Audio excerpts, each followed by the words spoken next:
నిన్న ఇచ్చినటువంటి టాపిక్ తాలూకా ఆన్సర్ చూద్దాం. చాలా ఈజీ క్వశ్చనే ఇచ్చాను. నాకు తెలిసి పాలిటీ ప్రిపేర్ అయినటువంటి ఏ వ్యక్తి అయినా కూడా ఆర్టికల్ 19 గురించి రాజ్యాంగంలో చదివే ఉంటారు. సో అధికరణ 19లో మనకి freedom of speech and expression, దీని నుంచే మనం భావ వ్యక్తీకరణ స్వేచ్ఛ అనేటటువంటి దాన్ని పొందుతాము. అలాగే అదే ఆర్టికల్ 19లో మీకు freely through out the territory of India, అంటే భారతదేశంలో ఏ ప్రాంతానికైనా కూడా మీరు ప్రయాణించవచ్చు, అక్కడే ఉండొచ్చు కూడా. అంటిల్ అండ్ అన్లెస్ దానిపైన ఏదైనా ప్రత్యేకమైనటువంటి ఒక చట్టం చేస్తే తప్ప ప్రభుత్వం డెఫినెట్గా మీరు ఎక్కడికైనా వెళ్ళొచ్చు, ఎక్కడైనా ఉండొచ్చు. అలాగే టు ప్రాక్టీస్ ఎనీ ప్రొఫెషన్, అంటే మీకు నచ్చినటువంటి వృత్తిని, అలాగే మీకు నచ్చినటువంటి ఏదైనా ట్రేడ్ అండ్ బిజినెస్ని ఇవన్నీ కూడా చేయొచ్చు. అలాగే మనకి ఫ్రీడమ్ టు స్ట్రైక్ అనేటటువంటిది లేదు, కానీ ఫ్రీడమ్ టు ఫామ్ యూనియన్స్ ఉంది.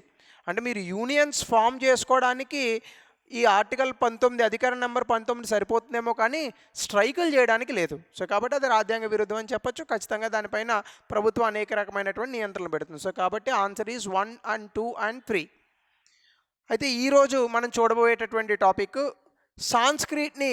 సంస్కృతాన్ని జాతీయ భాషగా మార్చాలి అంటూ సుప్రీంకోర్టులో మొన్న ఒక పిల్ వేయడం జరిగింది, పబ్లిక్ ఇంట్రెస్ట్ లిటిగేషన్.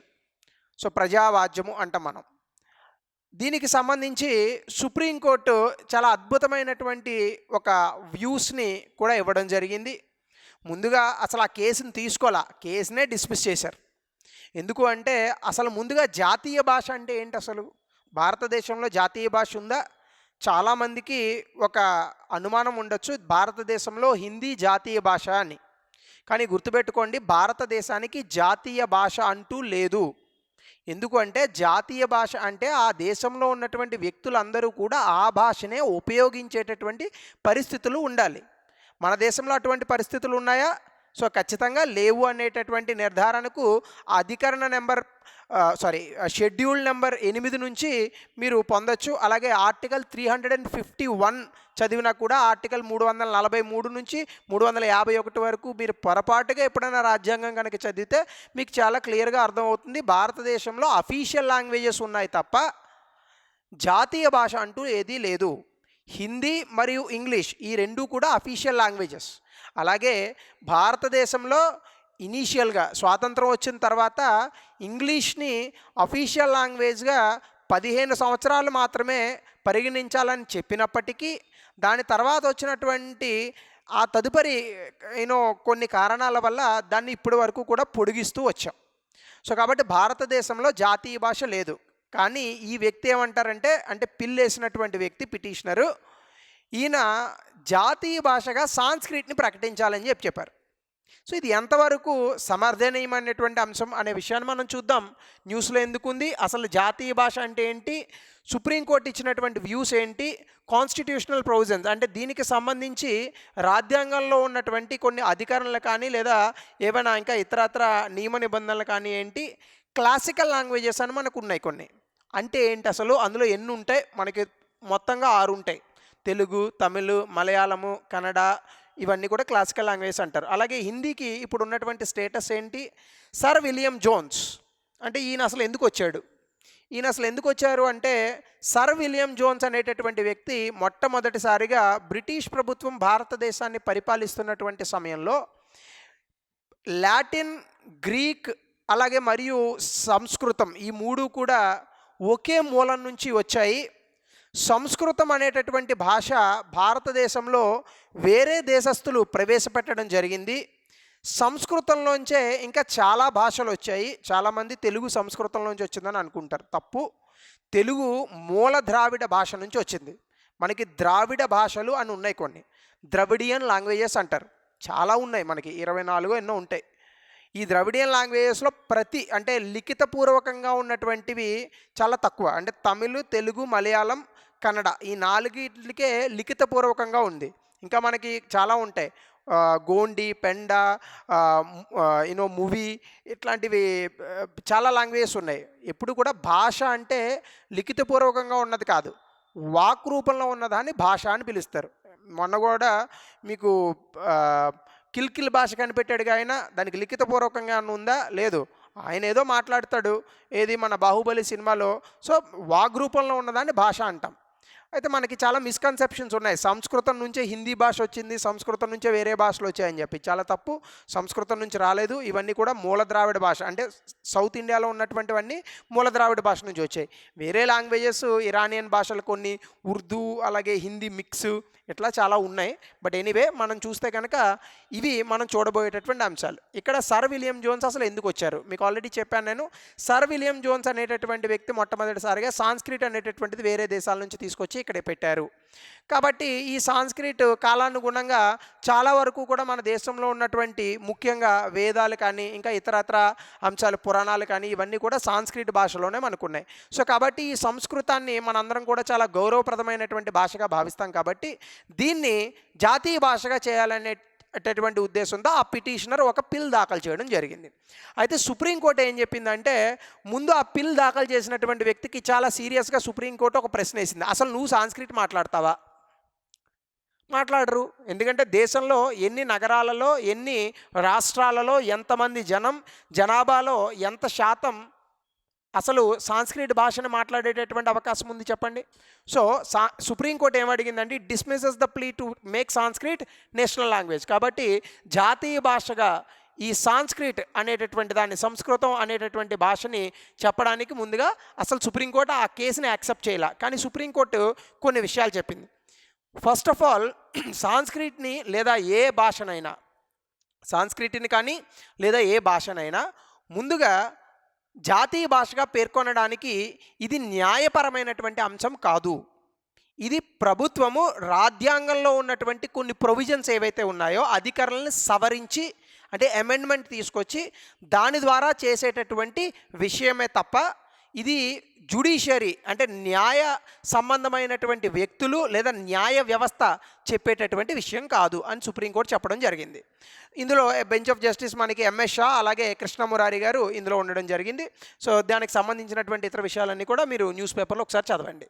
సో న్యూస్లో ఎందుకు ఉంది అనేటటువంటి అంశాన్ని నేను ఆల్రెడీ చెప్పాను. Language spoken by large part, అసలు ఫస్ట్ ఆఫ్ ఆల్ మనకి ఈ నేషనల్ లాంగ్వేజ్ అనేటటువంటి దానికి మనం ఒక నిర్వచనం ఇవ్వగలమా?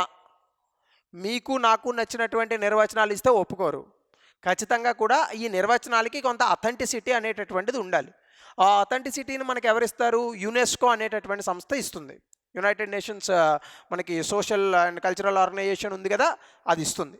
సో వాళ్ళు ఏం చెప్పారంటే, language spoken by large part of the population. ఇందాక ఆల్రెడీ చెప్పాను నేను, దేశంలో ఎక్కువ శాతం మంది ప్రజలు ఈ భాషను కనుక మాట్లాడుతూ ఉంటే అది అఫీషియల్ లాంగ్వేజ్ అవ్వచ్చు, అవ్వకపోవచ్చు.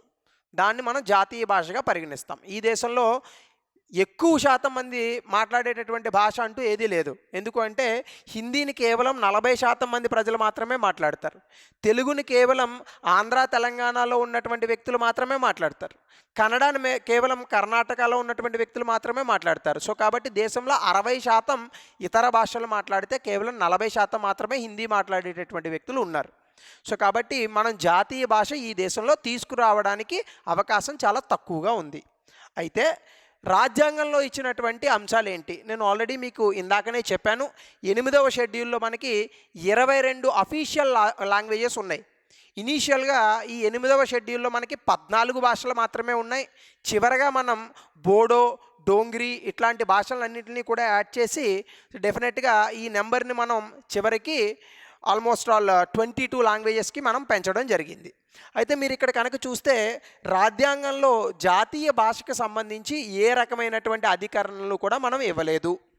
కానీ మనకు ఉన్నటువంటి పార్ట్ 17 ఆఫ్ ఇండియన్ కాన్స్టిట్యూషన్లో నేను ఇందాక ఆల్రెడీ చెప్పినట్టుగా 343 నుంచి 351 ఆర్టికల్ వరకు మనకి ఈ జాతీయ భాషలు లేదా అఫీషియల్ భాషలకి సంబంధించి, ముఖ్యంగా అఫీషియల్ భాషలుకి సంబంధించి ప్రభుత్వం కాన్స్టిట్యూషన్ రాజ్యాంగం మనకు కొన్ని అధికారాలు ఇచ్చింది.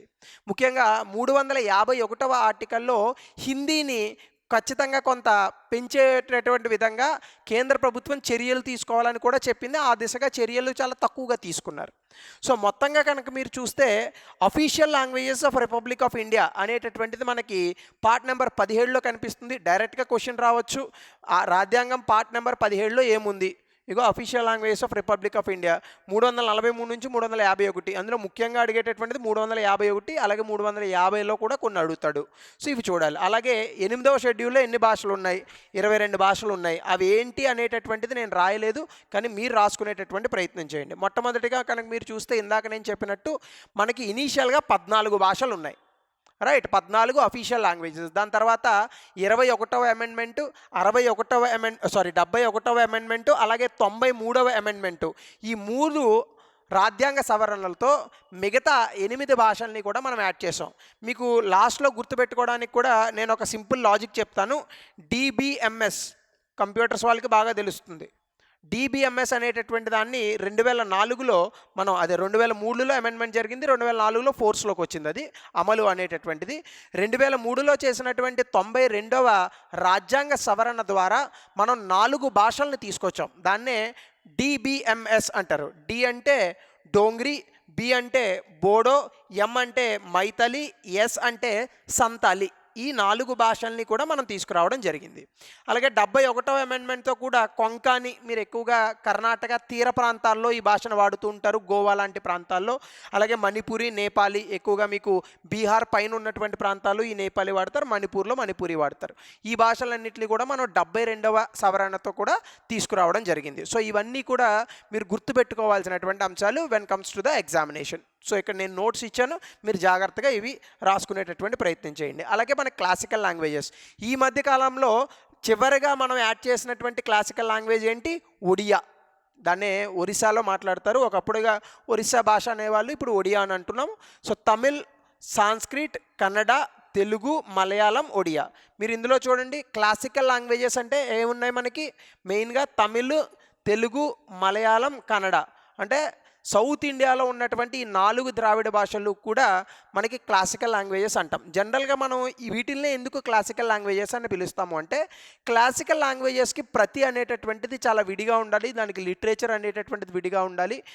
జనరల్గా ఈ భాషలు వేరే ప్రేరేపిత లాంగ్వేజెస్తో కలిసి ఉండకూడదు. దీనికి కొన్ని మనకి పారామీటర్స్ ఉంటాయి. ఈ పారామీటర్స్ని ఆధారంగా తీసుకునే మనం క్లాసికల్ లాంగ్వేజెస్ అనేటటువంటి వాటిని చెప్తాం. హిందీ క్లాసికల్ లాంగ్వేజ్ కాదు, ఎందుకంటే హిందీకి సపరేట్ లిటరేచరు ఇవన్నీ కూడా కొంచెం ఇబ్బందితో కూడినటువంటి అంశాలు. సో హిందీ అనేటటువంటిది క్లాసికల్ లాంగ్వేజ్ కానే కాదు.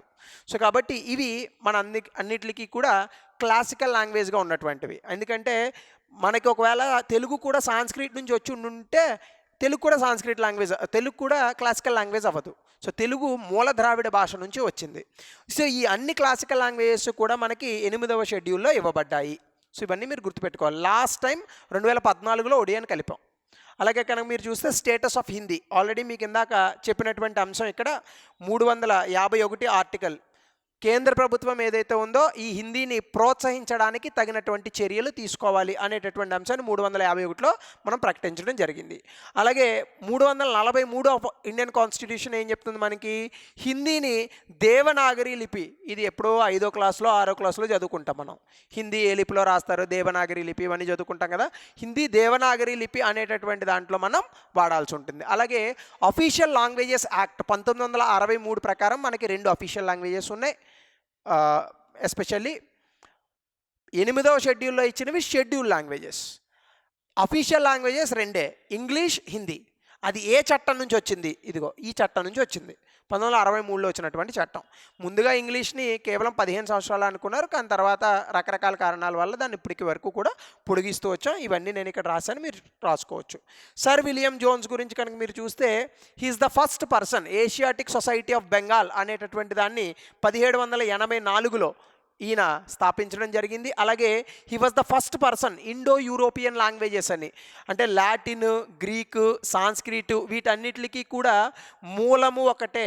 అలాగే సాంస్క్రిట్ భాషని భారతదేశంలో వేరే దేశస్తులు ప్రవేశపెట్టారు అని మొట్టమొదటిసారిగా చెప్పినటువంటి వ్యక్తి ఈయనే, సర్ విలియం జోన్స్. ఈ సర్ విలియం జోన్స్ చెప్పినటువంటి అంశాన్నే ప్రాతిపదికగా తీసుకొని ఈ పిఐఎల్ వేయడం జరిగింది. అలాగే he was the first to suggest, ఇందాక ఆల్రెడీ చెప్పాను ఇది. He also suggested Sanskrit name అని చెప్పాడు. It was introduce to India by conquerors from other kingdoms. అలాగే హిందీ అనేటటువంటిది అప్పటి వరకు ఉన్నదాన్ని పోయి సాంస్క్రిట్ ఆ ప్లేస్లో వచ్చిందని కూడా రకరకాల విషయాలను కూడా ఈ వ్యక్తి చెప్పడం జరిగింది. సో ఇవన్నీ కూడా మీకు ఎగ్జామ్లో ఎక్కడైనా అడిగేటటువంటి అంశాలు. ఆ కోవకు చెందిందే నేను ఒక క్వశ్చన్ కూడా తీసుకొచ్చాను. ఇందులో హూ డిసైఫర్డ్ అశోకుడి ఎడిక్ట్స్ ఏవైతే ఉన్నాయో మనకి అశోకుడి శాసనాలు అంటాం, వాటిల్ని డిసైఫర్ చేసినటువంటి వ్యక్తి ఎవరు? ఆన్సర్ చూడండి, ఆలోచించండి, కమెంట్ సెక్షన్లో పెట్టండి.